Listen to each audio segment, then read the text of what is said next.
Welcome back to the Platinum Trophy Show Remastered episode 24 for the 25th of October 2020. We got a bunch of new PlayStation news and new trophies to look at this week. Let's dive into this week's news and have a look.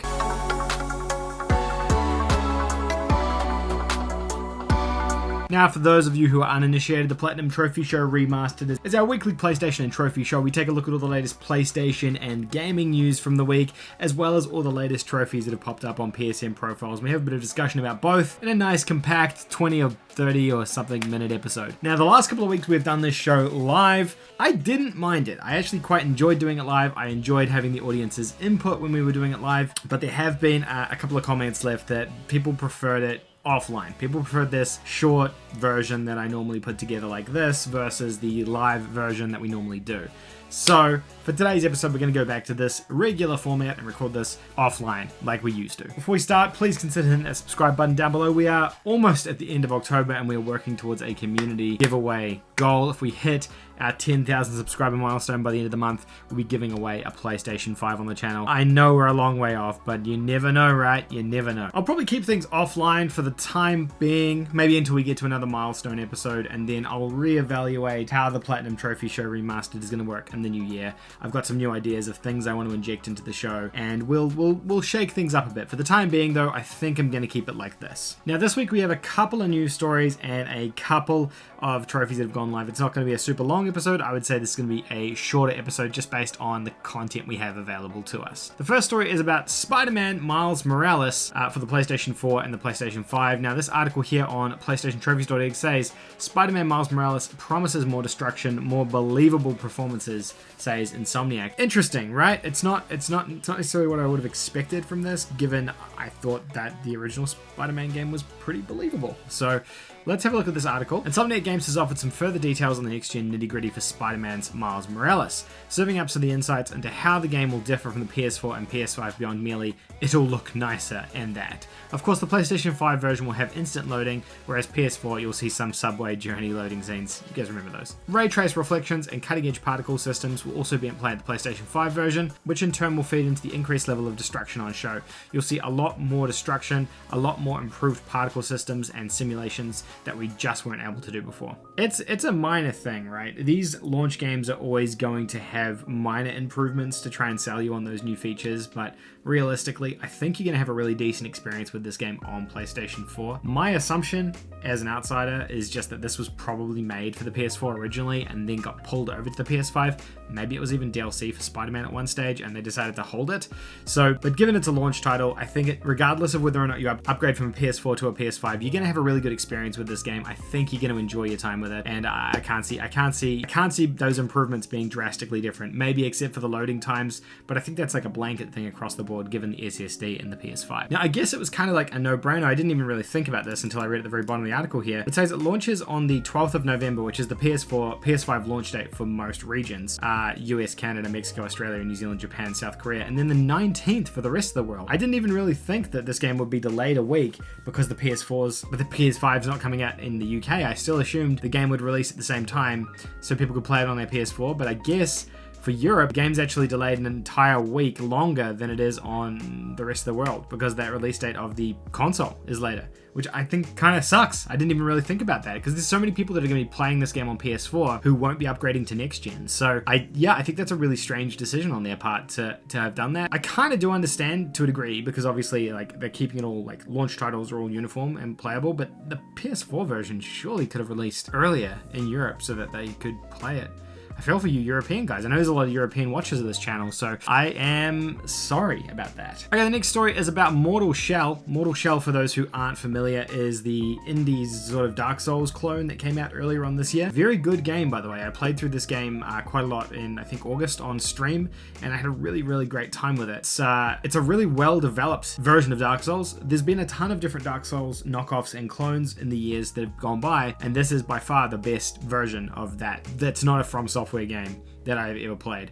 Now, Mortal Shell has the Rotten Autumn update. It's getting its first major update of content. The Rotten Autumn update is completely free and brings with it 10 unique shades for the 4 different shells, so different outfits basically, within the game, giving players more ways to customize their characters. On top of that, there'll be a new mini quest to take on, which is kind of cool, given to players fan favorite Amphibian Gorf. Previously speaking, Gorf would not only activate and deactivate the game's music, but now the toad in the hole will take center stage in this new quest line. So that's cool. That means like we get a bunch of new quests if you're into this. I haven't seen trophies pop up for this. Actually, let's double check that now. I just had a look and sadly it doesn't look like there's any additional trophies added for this, which kind of sucks because it makes it kind of hard to justify going back to it at this point. But Mortal Shell has got some new content if you guys are looking for some additional content to play from that game. Now, gaming related, kind of tangentially, but we got the first picture of Nathan Drake in the new Uncharted movie. Tom Holland is playing Nathan Drake, as you guys might be aware, in the live action Uncharted adaptation. The movie's kind of centered around a younger version of Nathan Drake, hence why he looks younger. There's nothing really here. The movie's not coming out till July next year. Because filming has been delayed, but Tom Holland looks like a young Nathan Drake. I think he looks as much like Nathan Drake as you could have hoped, but I guess he's got the ring and the straps and the shirt with the dirt and the rolled up sleeves. It kind of looks like Nate, so that's kind of neat. Tom Holland's good. He did a good job with the Spider-Man movie, so I have a lot of faith in him to produce something cool for Uncharted. It'd be really cool if they could make a Uncharted cinematic universe similar to Indiana Jones, like an Indiana Jones for this generation, you know, the 2020s. The jury's still out on whether or not that can even be done and whether or not this translates well to a film, or if it's better just being left as a game. Who knows? Hopefully they do eliminate like those gamified elements and really do lean into the fact that it's a movie and it needs a good storyline, it needs good characters, etc., etc. And they do flesh out Nate's character a little bit more. Maybe that even adds more to the games if they can do a good job of it. There was a tweet here from Nolan North, who visited the set, like looking in a mirror, proud to have Tom Holland continue on the Drake legacy. Must be weird for for Nolan North. He played Drake for the better part of 10 years before they sort of ended things with Uncharted 4. So it's he's passing on the mantle to a degree, which is kind of nice. Interesting to see. Looking forward to seeing developments from this. Pretty excited to see a trailer for this one as well, actually, when that finally happens. Okay, Dead by Daylight. Now, those of you who've been following me over on Twitch know that I'm a massive Dead by Daylight fan. I've been playing Dead by Daylight for like the last 3 weeks straight over on Twitch. If you want to follow me over there, my Twitch channel, twitch.tv/tptjosh. We play all sorts of stuff over there. At the moment, we're playing Dead by Daylight. They've just released a new update for Halloween, the Unleashed update, which has got a bunch of new outfits and characters. They've got this Cursed Halloween collection where all the characters are looking really creepy. So new skins for these guys, as well as this essentially battle pass type thing, which has both a free element and a paid element, with different things that you can unlock along the way. So Dead by Daylight always leans into the Halloween theming, and they theme out the entire menu and the game around Halloween. They make it extra spooky for this month, so they're kind of doing their normal thing and leaning into that. A lot of the outfits and gear that you can earn this month in Dead by Daylight as well is limited to the Halloween event. So if you're into Dead by Daylight, you want to play it, or you are playing it, jump on and try and unlock some of these outfits. This is another one. Kojima Productions confirms a new project is in development. There's an article here, but pretty much it's all just about this tweet. So Kojima Productions tweeted out earlier this week, they confirm a new project is in development and is looking to hire the best in class talent to work out of our Tokyo studios. For more information, visit our website. So looks like Kojima's making a new game. I don't know what this could be. Maybe it's another Death Stranding game. Maybe they're working on some sort of Konami thing. I don't know. I don't think he has a good relationship with Konami, but who knows? I guess it confirms they're still working on stuff. I mean, it's not a huge surprise given how popular Kojima is and how popular Death Stranding was, even though it was a little bit divisive. I guess if you're a game developer and you want to work in Japan, maybe for Kojima, you could check this out. This could be something interesting and exciting for you. I don't know. What do you guys think Kojima's working on? I would love to get your thoughts on what you think he's working on. Did you guys play Death Stranding as well? It'd be interesting to get your take on that game and what you think he's going to be doing next. But that's actually our last story for today. Now, I'm going to go on to trophies. There's only a couple that I want to look at, though. There's not a huge amount of trophies that came out this week. The first is this game called Raise the Dead. I don't even know. I just like the name of it. They used it R-A-Y. I don't know if this is like an easy platinum or not, but I just like the name of that. It looks like a zombie hack and slash game. Obviously popping up on probably on the PlayStation Store this week, given there are people who have played it. No one's platinumed it yet, but Raise the Dead. Cool name. That's all I wanted on that one. Ghost Runner is probably the biggest thing that popped up this week. This is the 3D Realms game. It's a very it's a first person, I guess, cyberpunk-esque, maybe Blade Runner type looking game. It's got these cool neon colors to it. It's got a really neat color palette. It's really exciting. I actually had a video planned earlier on in the month for this game, and I kept pushing it until it kind of became irrelevant and ended up going into the did not upload file. which, believe it or not, there's a lot of videos that end up in there. You wouldn't think it, but even though I'm a small channel, there's a lot of content that doesn't end up getting published. Let's have a look at the grades. They've got a couple of gold trophies here for completing your climb up the tower, collect every single collectible item in the game, complete a level without dying, and block Warden's attack 5 times in a row. Honestly, I think this game looks really rad.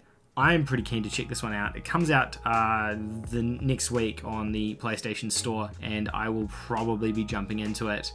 It just looks like a really fun runner, first-person sort of game. I guess, like, think a little bit. The setting reminds me a lot of Cyberpunk, but the gameplay itself looks a lot more like Dishonored in terms of actual gameplay. There's this Transformers game here. This came out alongside like a bunch of other stuff, like a Ben 10 game and some other things, all developed and published by the same publisher, Outright Games. I guess they got a whole bunch of licenses for games. This one here has very few trophies, only 21 of them. I don't think it's going to be like a quick, easy plat. I think it's going to be one of those B tier platinums. The old school trophy hunters will know back in the PS3 day, we had a ton of these B tier games like Rango or Cloudy with a Chance of Meatballs, which took like 4 or 5 hours to platinum, but were pretty easy. I think this is going to be in a very similar situation to that. If we look at the gold trophies here, complete every mission on medium difficulty, reduced Megatron's HP to 50% or less, perform 50 ultimate abilities, shove an ally into the target region of the dissentation objective, shove a Decepticon into another Decepticon, complete every mission on hard, complete every mission on easy. So I think this is going to end up being one of those relatively easy plats, probably not like a real quick one. Now, if you click on Outright Games, they've published a ton of different things, but notably these 3 here that they've just done all simultaneously. Ben 10 Power Trip, Troll Hunters Defender of Arcadia, and Transformers Battlegrounds, all licensed games. Last year they did Jumanji and Ice Age, kind of felt weird as well. Yeah, so they've got a couple of different ones. Ben 10, I think we looked at this last week. Doesn't look like anyone's got the platinum for this one yet. So I think it is glitched because there's quite a few people that are playing it. There's a few trophies here that no one's got for completing particular areas in the game, which I feel like people would have by now. So obviously that doesn't work. And then Troll Hunters is a DreamWorks property by the looks of it. And 40% of people have got that, 17 out of 42. So yeah, there's those that have popped up and become available. Now today we also got Watch Dogs Legion's trophy list go live on PSN profiles. That's because the game comes out in about 3 or 4 days time from now. It's exactly the same trophy list that we looked at last week in detail, and we uploaded a video up on the channel about that as well. So if you want to check out the trophy list for that one in more detail and get my full thoughts on that, click on the link somewhere up there and you'll be able to check that out as well. The last one is Need for Speed Hot Pursuit Remastered. This was a PlayStation 3 game made by Criterion, the developers of the Burnout franchise. This was the first time they took a chance at making a Need for Speed game. It was really about cops and robbers type thing. It had a lot of cop chase things in this game. Wasn't probably my favorite Need for Speed game, but it was a really well done Need for Speed game. Probably the most like Burnout that a Need for Speed game ever has and probably will. Weird situation that EA have insisted on remastering Burnout Paradise and then Need for Speed Hot Pursuit, but still not Mass Effect and still not Dead Space. Although Mass Effect is supposedly coming because this game comes out pretty soon, I think like in a couple of weeks time, so the trophies are live.